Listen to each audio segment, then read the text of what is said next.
Well, welcome everyone. Thanks so much for joining. On behalf of Symphony Talent and our entire team, again, just thank you for joining today. Our topic today is employer branding and how it really is the catalyst of the candidate journey. We'd love for you to join in on the conversation on Twitter during our presentation. Please use @SymphonyTalent _ like you see there on the screen. And we'd love for you to join the conversation on Twitter and certainly share your thoughts there.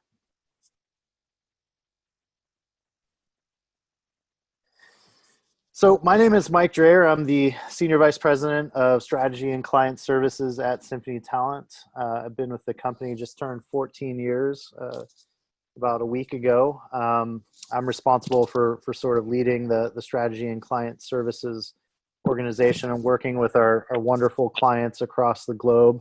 I'm joined today by Nicole Thomas. She heads up our EVP and employer branding practice. Nicole, did you want to go ahead and introduce yourself? Sure. Hello, everybody. And again, thank you for joining today. My name is Nicole Thomas. I'm the Senior Manager of Employer Branding here with Symphony Talent. I have been with the organization since 2011, so about 8 years, and have worked on building and implementing brands for some of the country's top employers, places like NYU Langone Health and the Home Depot and many others. So very excited to share some of the knowledge that I have gained with all of you today. Great. Thanks, Nicole. So today we're going to talk about employer brand and the candidate journey or candidate experience. We're going to talk about how you can really build brand credibility and authenticity through engaging content. We're also going to talk about technology's impact on our industry and specifically on brand activation today. We've got a great story to tell today with a specific client that we work with, Hilton Grand Vacations. And we really believe that everyone listening will find ways to apply what we talk about today, these employer branding best practices to your organization, regardless of what industry you're in, if you're in healthcare, retail, hospitality, finance, and beyond. So we really hope that you get a lot out of the story that we're going to tell today around HGV. And, we talk to a lot of clients nationwide and across the globe. And, what we hear and what we kind of glean from those conversations is that we do think that every brand in some form or another, every company really is experiencing some kind of change today in this age of digital transformation.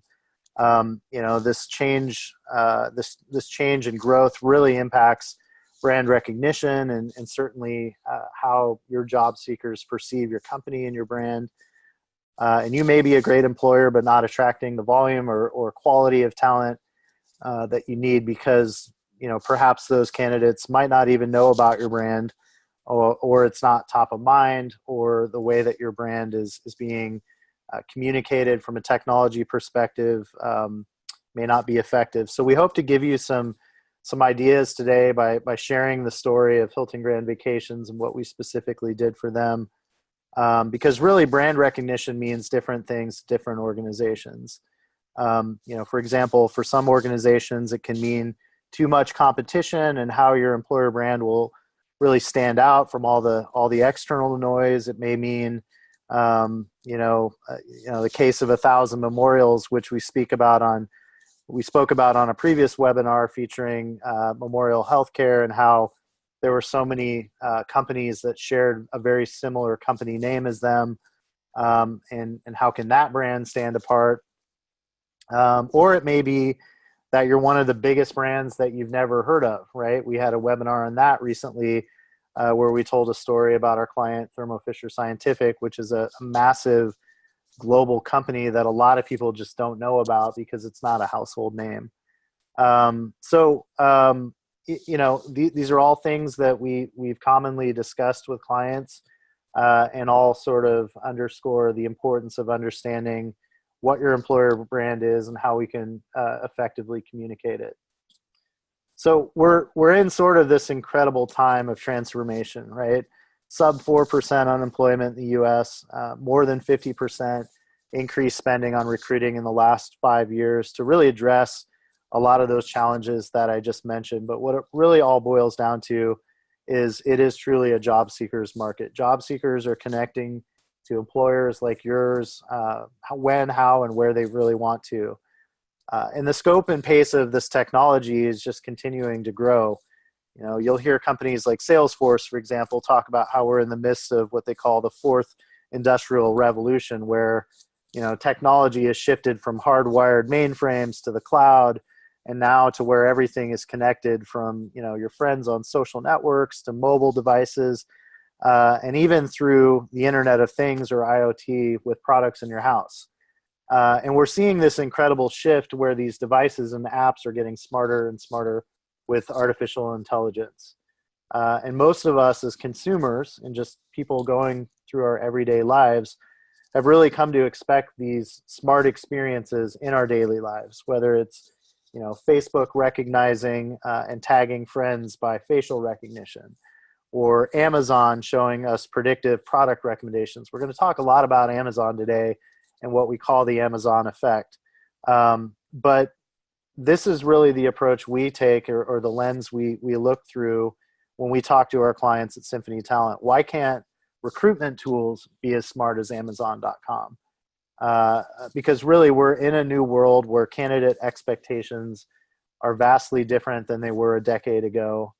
And successful recruiting organizations really need to meet these new expectations wherever and however job seekers connect. And it's not just enough to have great technology. We want that to be kind of pervasive throughout today. You must have an effective employer brand, and whatever that means to you and your company and what your particular circumstance is. Again, we talk about this all the time with our clients when we build strategies. We truly take an omni-channel approach, and where we consider all the channels and what those cross-channel implications are, and develop strategies that leverage brand first, delivered and enabled by technology second. Because on average, what we're seeing today is that the average job seeker takes between 12 and 18 touch points with your brand before they convert into an applicant. That's a lot of influence. That's a lot of channels that you could potentially influence with your brand. And so ensuring that those channels are consistent and measurable from a brand and technology perspective, as well as seamless, is really critical to whatever your strategy is. Nicole? Absolutely, Mike. And so why is all of this so important? I'm sure I'm preaching a little bit to the choir here, but more employers are struggling to fill their open jobs. According to one survey in 2018, 45% of employers say that they can't find the skills they need. That was the highest in over a decade. We all know that the unemployment rate is very low right now, around 4%, going up and down a little bit month to month, but still very low. And the talent shortage is even more pronounced in some very high demand areas like cybersecurity, like healthcare, technology, the laws of supply and demand in the war for talent. Talent is winning. It's not getting easier to hire. It's getting harder. And that's exacerbated even further when we look at hiring younger workers, millennials and Gen Z. Younger workers are job hopping a lot more than their older counterparts. The average millennial will have 10 to 15 jobs in their lifetime. And that will probably increase even more with Gen Z, who was started being born in 1995. According to one LinkedIn survey, 1 in 5 Gen Zers have already had 4 full-time jobs in their short careers so far. So this is a huge shift from earlier generations, the baby boomers, who are more likely to work for 1 or 2 or maybe 3 companies over the course of their entire careers. Why are people switching jobs so much? It's a different economy, definitely a shift to a more of a gig economy. Salary is not keeping up, but higher salary isn't the only thing that these younger workers are after. I mean, that helps. but they're also really searching for a cultural fit, for strong work relationships, for growth opportunities, that they can really, they expect more out of their careers. So, as an employer, what can you do to better attract and retain some of this talent? You need to set your company up for ongoing growth and success, and really work on attracting these employees that can continue to grow with you as your company grows. And that's where the employer brand comes in. Really building a strong employer brand that is going to help you attract these folks. So, Mike, where do we start when developing an employer brand? Well, I think where we start is we really understand who's responsible for that first, right? And HR.com did this fabulous survey that you'll all have access to after this webinar.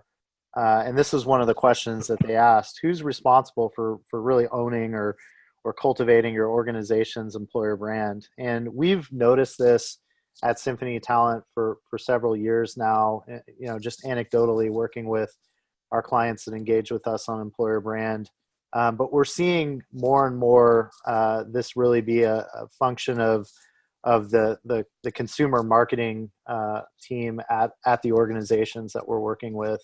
Not just HR. HR is a big part of it, certainly, but as you can see here, almost 36% of those surveyed said that the marketing team as a whole was responsible for owning employer brand. And, like I said, we're seeing it more and more with our clients. I blogged about it about a year ago when, I talked about these large consumer-driven organizations like Audi, for example, that, ran a Super Bowl ad and spent millions of dollars on a 30-second spot to talk about equal employment opportunity for women, which was a very much an HR issue, right? And they were spending that prized, airtime to not try to just sell cars, but to talk about how they approach employment at their company. We've seen General Electric do it quite a bit with their TV spots mainstream. We've seen McDonald's talking about, their tuition reimbursement program with their mainstream ads. So I think that marketing organizations see it as good business. I think they see it as an opportunity to certainly, paint a really positive picture on their organization, because they know that people want to do business and buy from companies that have strong values that align with their values. And that's translating into the employer brand space as well. When we work with clients, we're working more and more with marketing teams, with HR and marketing combined. And so if this kind of fits your organization today, that's great. I mean, we want people to have a seat at the table. We want people to feel empowered from a marketing perspective, and have it not just be, solely an HR function or solely a marketing function. I think there are unique aspects of both of those ways of thinking and both of those types of organizations within a company. And we've worked really effectively with some companies that have used a combined approach. But we felt that it was a really interesting way to kind of convey what we were seeing just anecdotally working with our clients, and this data sort of validates that. We also work with Willis Towers Watson. They actually a couple of years ago did a similar type of a survey, but they really focused on the business impact of strong employer brands, and this slide sort of speaks to that. In summary, basically, they determined through their survey that companies that are highly effective communicators in terms of having a clearly defined EVP or employer value proposition, and have an EVP that really aligns with their customer-facing brand. Again, goes back to the previous point about aligning with marketing. Have an EVP that is organization-wide and singular. And most importantly, having an EVP that's part of their overall communication strategy. Had 47% higher total returns to shareholders over the last 5 years. So as I mentioned a couple minutes ago, I think, smart companies, smart marketing organizations know that this is good business. We work with some clients at Symphony Talent that actually track employer brand back to profit per employee and their ability to profit as a company over the course of several years since their employer brand was developed and deployed, and they clearly articulate that importance through their actual business results, which is obviously an interesting way to kind of measure your employer brand, but it speaks to the importance of the employer brand especially, and why it does mean good business to have an employer brand that truly speaks to your organization, what the values are, what the DNA of the organization is, and most importantly, why it's important to join that company and to really live those EVP values through your employees, because that ultimately means better production through your employees. Exactly. So when you're first looking to start building your employer brand, we really recommend taking a step back and making that business case for employer branding. And basically what that means is to get buy-in from other key stakeholders around your organization, from leadership, from other departments, so maybe communications and marketing.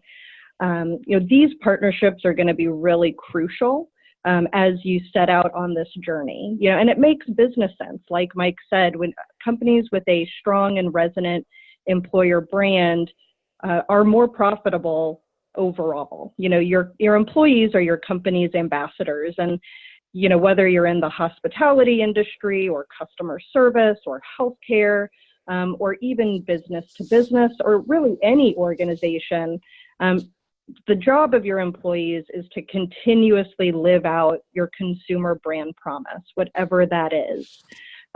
So what you're trying to do with your employer brand is to instill that buy-in from your employees all across the organization, that they know their role in the success of the organization. So you've got your buy-in from your key stakeholders, then what? So now we have to define your employer value proposition. And this is not something that is just pulled out of thin air that you can just say, well, this is a cool tagline, we're going to go with that, that's our EVP. No, there's a lot of work that goes into developing an EVP and your employer brand. It really needs to be authentic and credible and real. So you have got to do your research, talk to your organization leaders and employees, and really uncover why people love working for your organization, to develop that emotional message that is really going to resonate both internally with those employees, as well as something that will resonate with external employees or external candidates who are going to align to your company's mission and vision. And once you do your research, now you can craft a truly authentic message and start crafting a brand story that's really going to resonate internally and externally. So let's dive into a specific story with a client that we work with that is a really compelling story, and one that our client, Hilton Grand Vacations, is certainly really proud about. Now, you may see the Hilton name and automatically think that HGV is a huge company, and you may see what they're doing today when we present that information, and say, that's great for them. They're a huge company that has this great employer brand story with all these unlimited resources. What can I do? But it's important to point out that HGV actually is a really small company. They don't have unlimited resources. What they're doing is mostly attainable for any organization side and can be applied to your own talent marketing initiatives. HGV, if you're not aware, was part of Hilton Worldwide up until about a couple years ago when it spun off as a wholly owned company. And when it did that, it presented a very clear challenge to us in that it really wanted to operate as a unique company with a unique brand, because they had a very unique set of challenges. They primarily hire sales and marketing folks in, sort of inside sales call center environments throughout the US. They're in the business of selling vacation ownership or timeshares. So it's a very involved sale where you're trying to talk to people, from almost like a real estate lens. It's a very challenging sale. And they're obviously in parts of the world where, while it may be, really desirable to go to those parts of the world, like Hawaii, for example, recruiting to parts of those parts of the world can be very challenging because there may not be a large talent pool. So they came to us and they really kind of, discussed these challenges. And we took that exact approach that Nicole just explained, where we really identified what these challenges were and what their goals were and what we were going to do to kind of set out to accomplish those goals. And a lot of it started with really understanding who they were as a new company and what they wanted to get across. They were also in the midst of an entirely new consumer brand as a result of this business transformation. So it wasn't like we were kind of, inheriting this existing brand that had all of this brand equity. In some respects, it did have brand equity because it was connected to the Hilton brand. But in other respects, it also made it more challenging because people sort of automatically assumed from a job seeker's perspective that they were part of Hilton. So they would naturally go to Hilton's, website to search for jobs, where it may have been a Hilton Grand Vacations piece of social content or an ad that initially influenced them into learning more about the organization. So there definitely were some challenges that we were presented with, and we're just, delighted to kind of share some of that story today.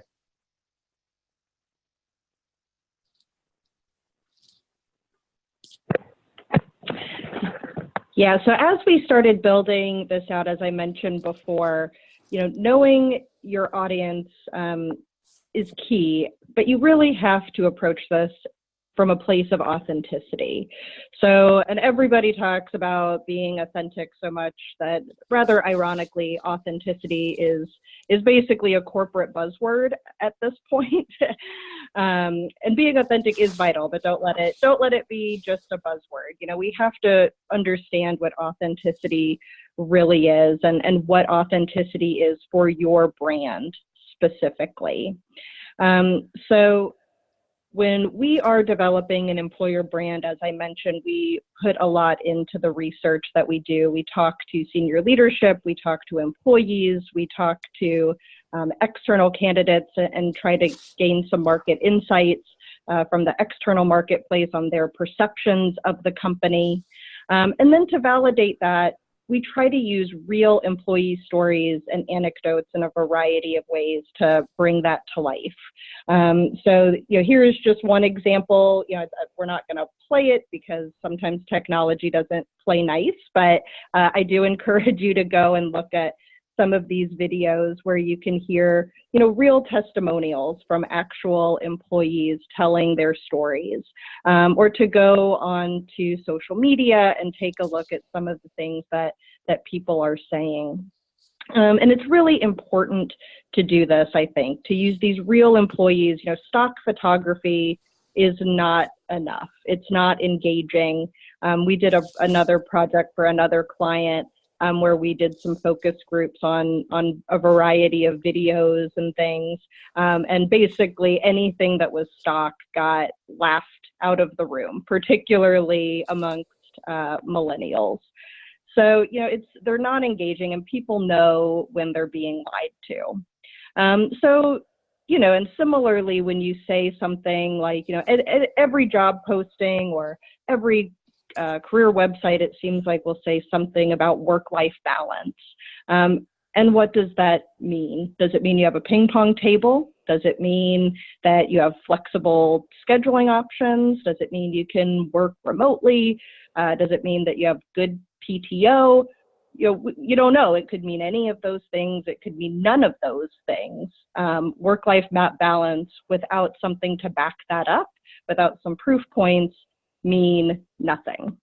So, I like to explain it this way. Every employer has its own value proposition that is unique to that employer and unique to your company culture.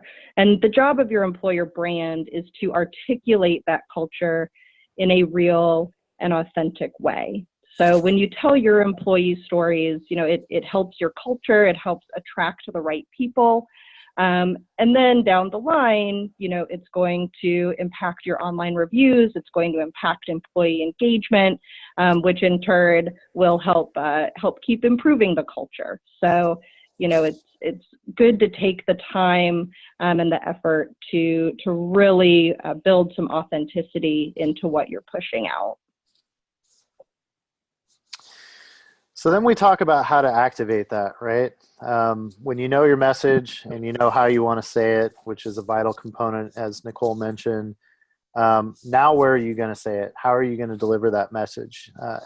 As we mentioned, you can have the greatest message in the world, but if no one hears it, it really doesn't do you a whole lot of good.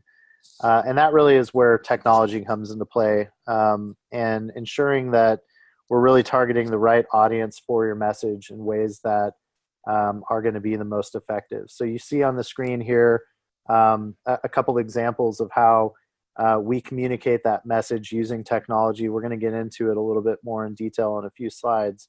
But this is a critical component to understand before you set out to ultimately deploy your strategy.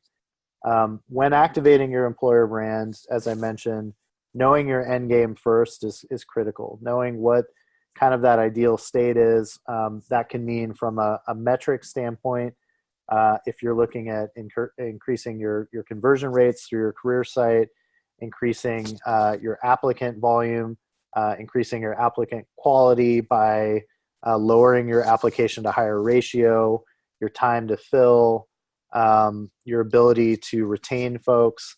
Those are all the types of kind of end game metrics that we commonly talk to our clients when they really set out to activate an employer brand. And then everything in our lens today really is deployed in a data-driven omni-channel approach. That means sort of what I said previously, how it's really critical to understand from a data perspective who your audience is, how you're going to reach them, what those channels are, what those cross-channel implications are.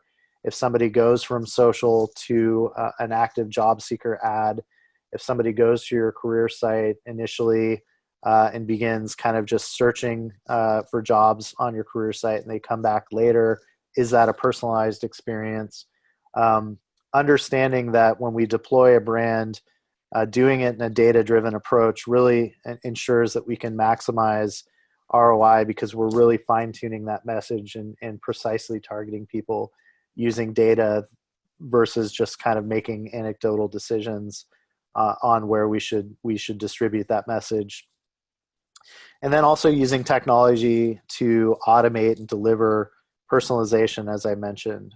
Personalization, and we're going to talk about Amazon, is really at the core of why Amazon is such an effective consumer organization. They are so effective not because they have the most stuff on the planet, but because they present that stuff to all of us based on clear insights into what we want from a data perspective. And it should be the same for candidates. We know, for example, that candidates typically only visit 3 pages on a career site: the home page, the job search page, and the job details page. And we also know that virtually every employer on the planet has many pages of content on their career site that they would love for people to view, because typically that content is really useful, right? It's branded, engaging content. It's content about your career areas. It's content about your benefits, about how you value diversity, things like that. Yet through all the data that we typically analyze, job seekers typically only visit 3 pages. And so how do we present that other really useful content without relying on the person to navigate throughout your career site to go find it? Well, we do it through personalization. We present content to people in those really vital areas that I mentioned through personalization on those 3 pages that people most commonly visit. And we also use personalization in other areas, be it drip campaigns from a CRM, be it personalized ads and videos and things like that. So personalization really, we really as an industry have just started to scratch the surface. We've been doing personalization for over 10 years. Some of the earliest forms of personalization leveraged social profile data like LinkedIn, for example, to deliver personalized job recommendations. But now we're really starting to fine tune our content strategy, specifically omni-channel content strategy, using personalization and a data-driven approach. And then with anything that you do, you really should have both a means and method of measuring success, as well as a plan to act on that data and evolve your strategy based on what that data is telling you. So to start really understanding all of that, let's first understand today's candidates' expectations. So Mike is going to walk us through that Amazon experience, that best-in-class consumer journey, and what that looks like.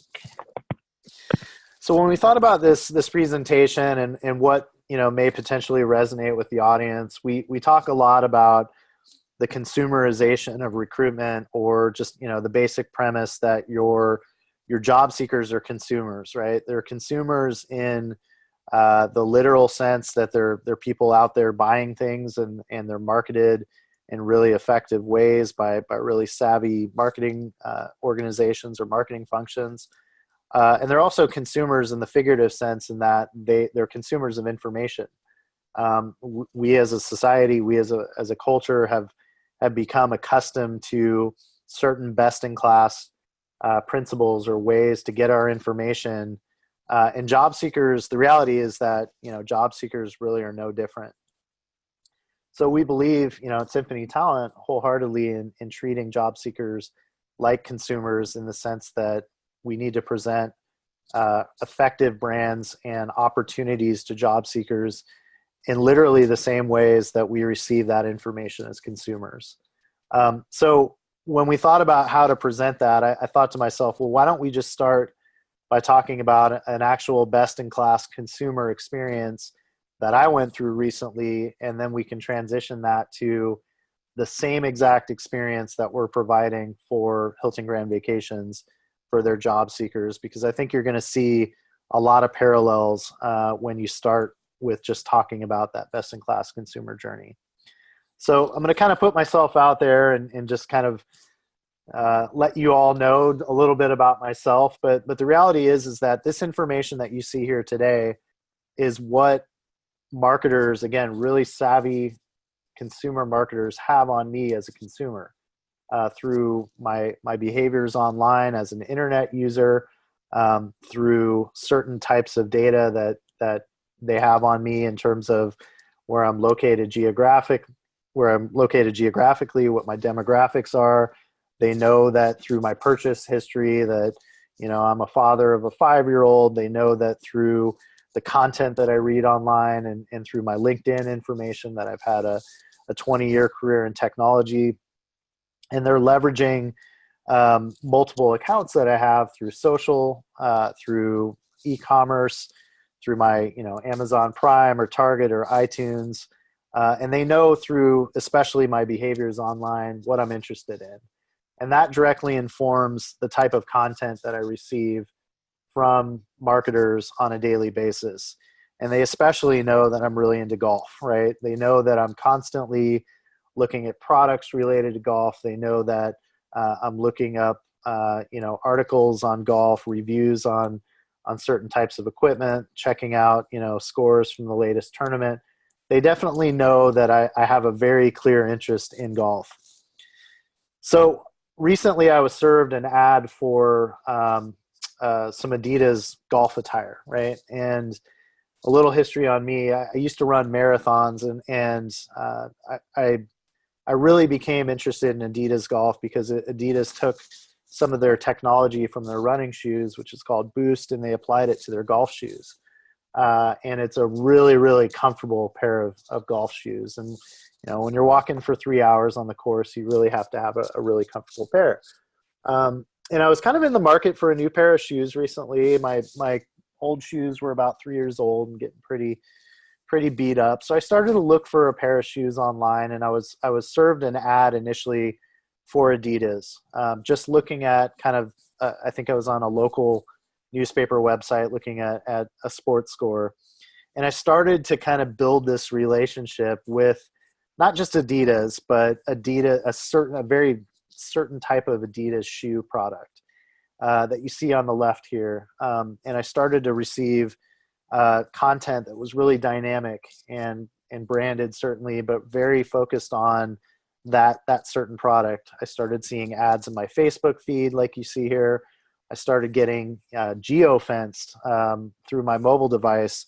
At one point, I was actually walking by an Adidas retail location, and I was served an ad through my Instagram feed because Adidas, in this case, knew that I was in close proximity to that retail location.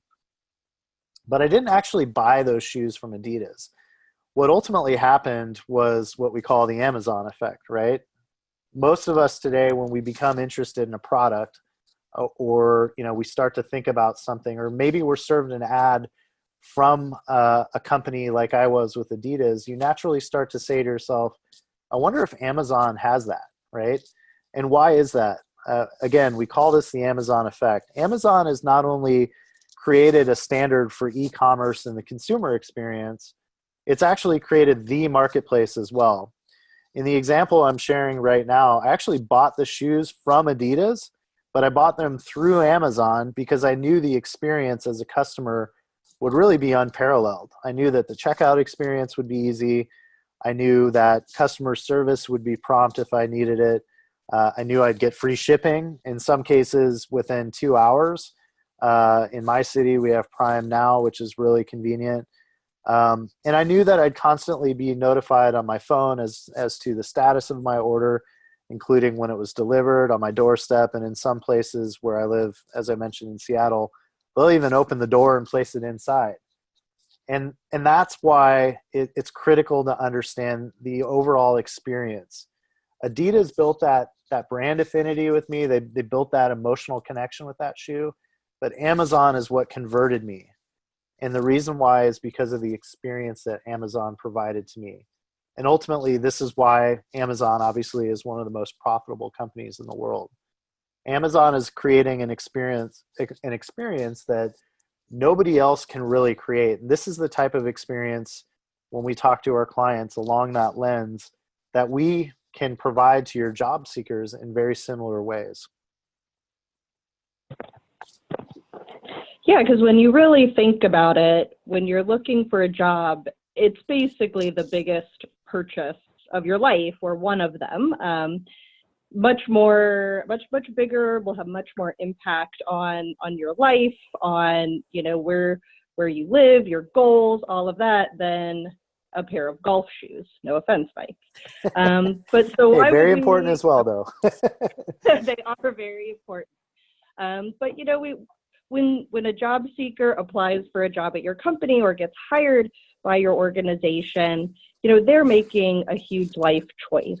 And so they are going to want that same personalized, intuitive, and on-demand experience that we now expect from, when as a consumer, why wouldn't they expect that for a life decision as big as finding a new job? So we will look at another example. We have Tina. She's 35 years old. She's living in Florida. She is a mother of 2 and married. She's had a 15-year career in food and beverage at Starwood Marriott, so in the hospitality industry, fluent in Spanish. She also has an online profile where she has multiple social accounts, multiple e-commerce accounts, where she does a lot of online shopping.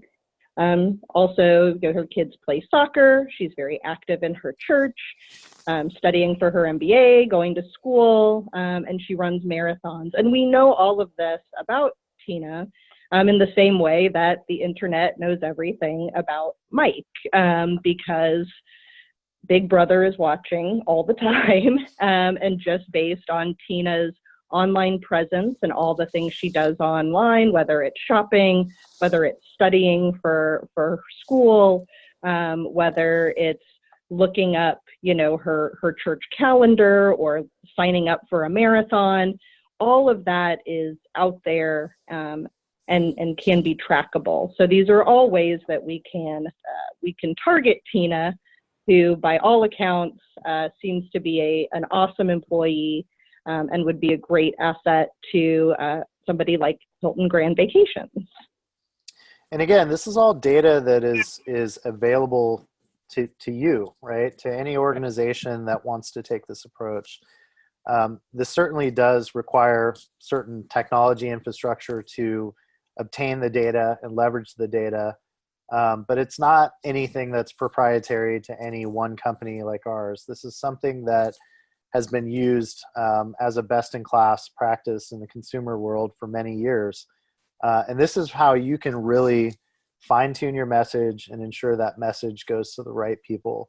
When you think about how we've kind of done it in the past, really dating back 10 plus years ago, if someone like Tina, typically was served an employment opportunity through some form of broad-based media, be it a display ad in a newspaper or a billboard or a radio spot, Tina may see that ad or she may hear that ad, but you may also be reaching, the high school kid or the software developer or the attorney, and not just those folks that you want to work in hospitality that you're trying to target.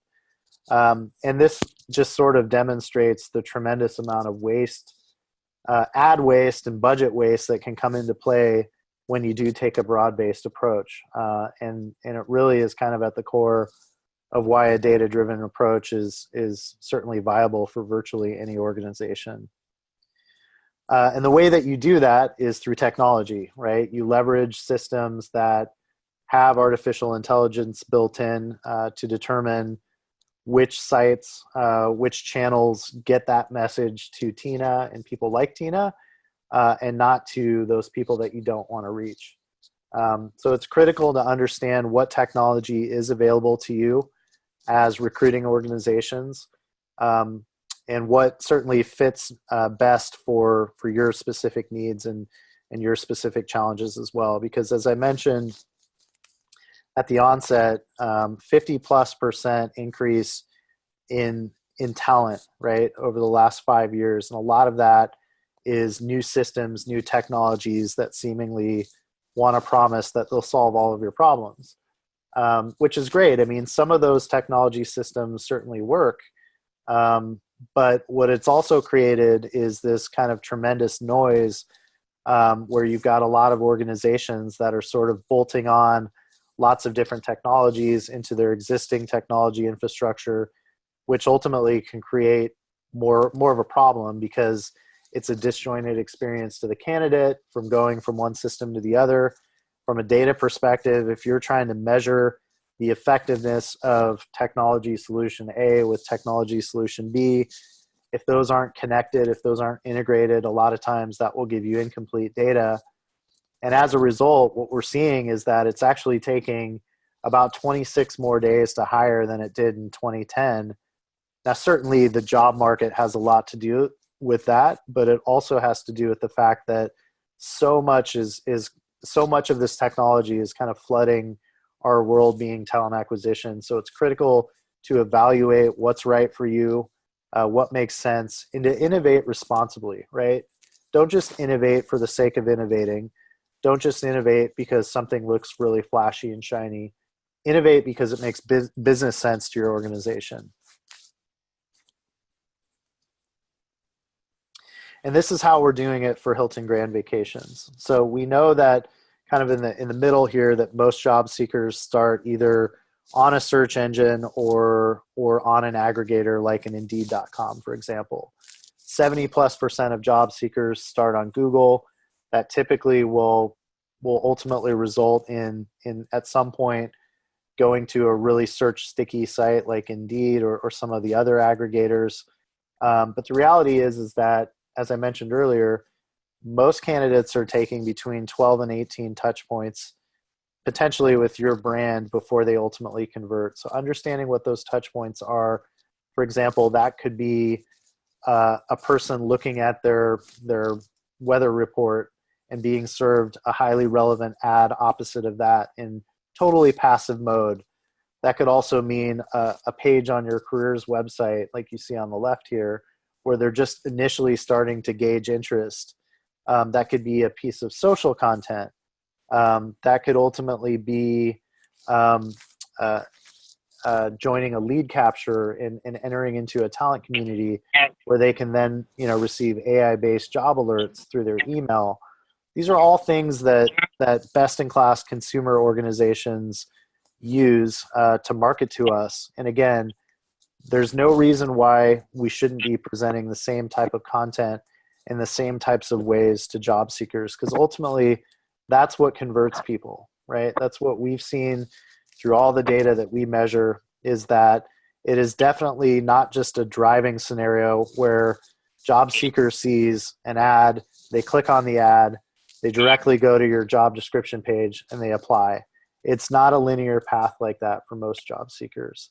Most job seekers begin to build influence, build affinity with you through influence. That happens over a course of time. They begin to look at other pieces of content with your organization.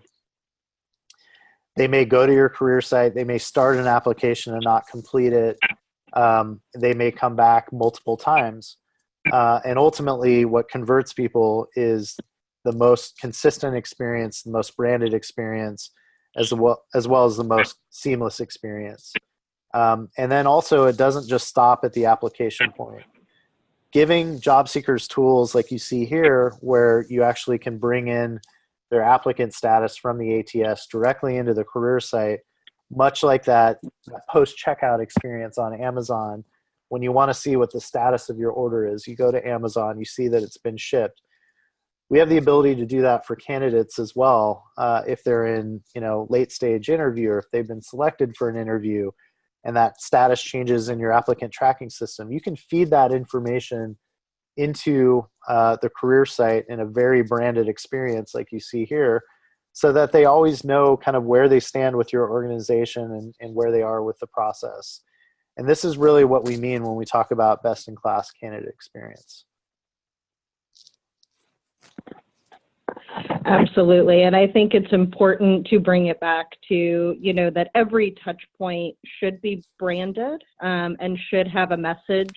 You can have the best technology in the world, and this is part of why, as we say, there is no silver bullet. That's like, oh, if I use this service or this product, it will greatly increase my applications. Because coming back to the importance of your employer brand, you need to give Tina a reason to click, whether it's on a programmatic banner, whether it's on an email blast, whether it's some other piece of technology that she is being served up.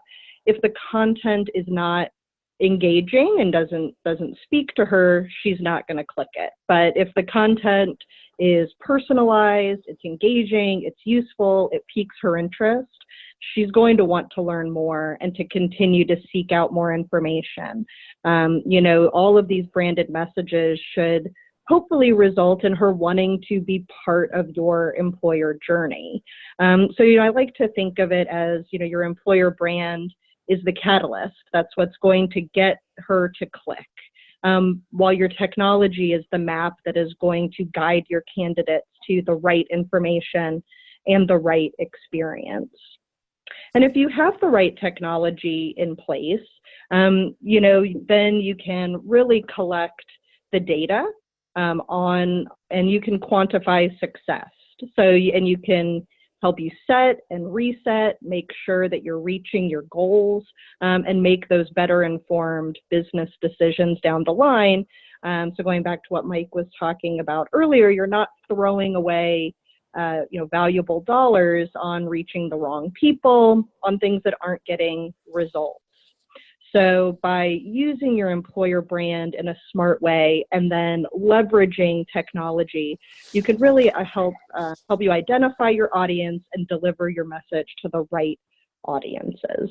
It'll help you save time, it'll help you save money, and it'll also help you stay agile and better able to transition when other changes come down the line, in addition to delivering that better experience for your candidates that Mike was talking about.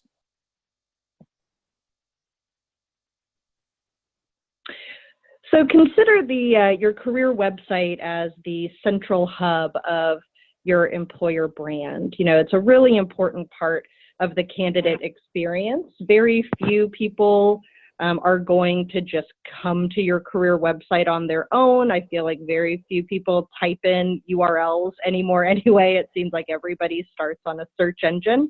And as Mike said, so many job seekers are going to come to you from Indeed or from Glassdoor or from social media. But where all of those things essentially will be driving to is your career website.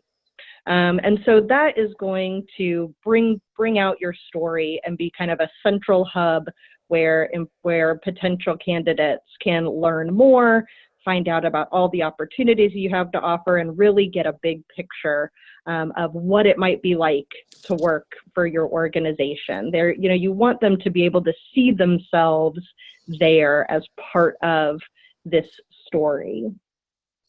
So, one thing that we really focused on for Hilton Grand Vacations was ensuring that the career website was a good, user-friendly, streamlined, and beautiful experience. So, we have a mobile-first design. You can see there on the left, everything is totally optimized for mobile, which is really important. I think a recent survey I looked at said something like 60% of people do job searches from their mobile device. They may or may not actually apply.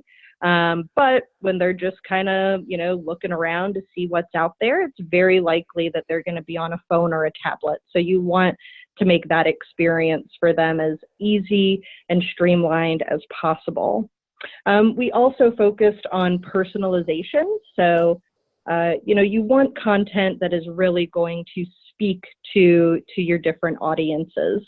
Maybe that is targeting specific roles or departments, and things like that. We recommend using what we call enhanced job descriptions. So, people, especially if they're coming from Indeed or Glassdoor, or kind of another job board, they may be coming to your career website right into the job posting, maybe not totally bypassing the homepage altogether. So we really recommend making those job postings as welcoming and informative as possible. All too often we see, the job description page is completely unbranded, just a wall of text. And even within that wall of text may not give a very complete picture about what the company is like, may just be a list of requirements and a button to apply, which is not particularly inviting. Then they have to search around and go back to the homepage to try and learn more and decide if they really want to apply. So looking back at the Amazon example, it's really important to have as much information as possible on that what is essentially a job application checkout page, to make sure that they're getting a full and complete picture, so that they can make an informed decision of whether or not they want to proceed.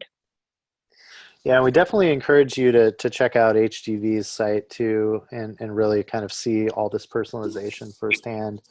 If you start to navigate your job search as somebody interested in corporate or resort operations or sales and marketing, you'll see that as you drill into those job details pages, like Nicole said, those pages very much emulate a product page on Amazon, where it's not just the text from the ATS job description. There's dynamic content in the form of imagery that's appropriate to the job, employee videos, stories about career progression in those specific areas, hiring events that are specific to that job.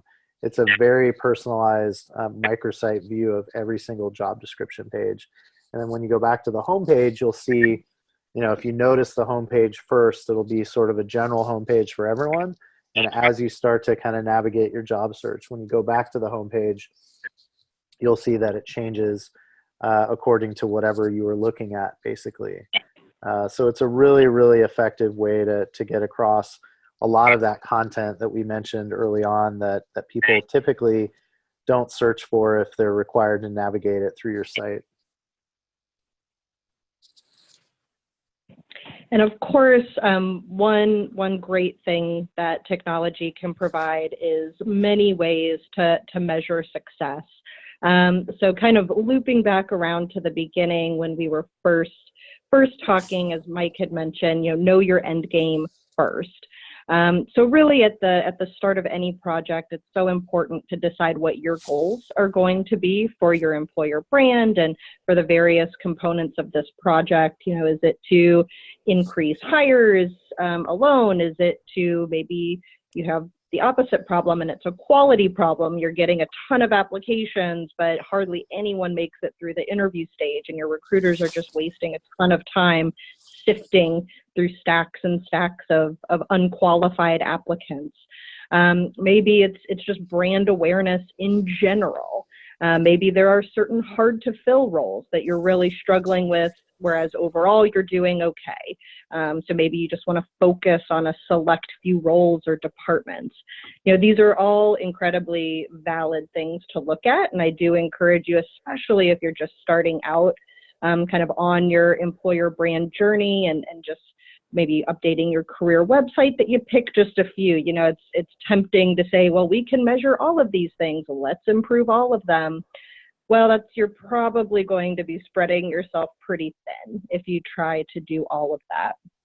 So, you can look at a variety of different measures and what is most important to your company. But the great thing about a lot of this technology is there are built-in analytics, where you can really see clicks, where you can see how much traffic is coming through your career website. You can see how many applications you're getting and what your click to hire ratio are. You don't have to wait.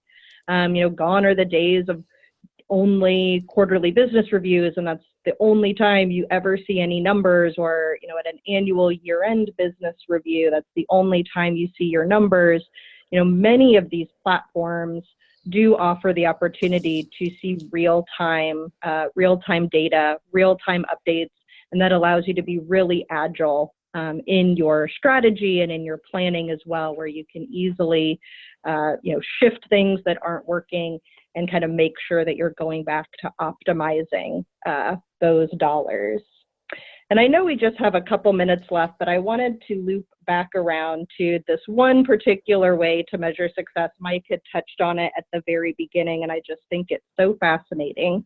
So again, this is United Health Group. And the way that they look at employer brand is really unique, I think. So we launched their employer brand there in 2009. You can see at the very far left side of the graph. And basically every year since then, they have noticed a significant increase in net profit per employee, which correlates to a better cultural fit. So people working harder for their organization, being more productive. Note that since this brand launch, UHG has undergone several acquisitions, several restructurings, but despite all of that, has really overall experienced a steady uptick in both profitability and profit per employee. So obviously, a strong EVP is not the one and only factor in this. Correlation is not causation, of course, but it does demonstrate that strong connection between a strong EVP, a communication strategy, and overall company success. So that has just been borne out time and time again in research, that getting that emotional connection right really impacts the bottom line. And I think that's it. We thank you so much for joining today. We hope that we gave you some great things to think about. Nicole, do we have time for any questions? I don't think so. I think we're right at 3 o'clock. So what we can do, since we do not have time, but we will accept any questions. We'll take whatever is here in the Q&A, and also any additional questions that y'all want to send. We can respond to them directly via email. Wonderful. Thanks again, and have a great afternoon, everyone. Thank you. Thanks, everybody. This concludes our webcast today, and I'd like to thank our presenters, Mike Dreyer and Nicole Thomas, and our sponsor, Symphony Talent, for this very informative webcast. And as they mentioned, since we don't have time for Q&As, then please do include your questions in the post-webcast survey. There's a link in the chat for the post-webcast survey, and also a new browser window has opened with the post-webcast survey in it, so you can fill it out that way as well, but please do fill that in. Your webcast credit will show up in your HR.com account within 2 business days. We will also send you an email with the credit information. This concludes our webcast. Enjoy the rest of your day.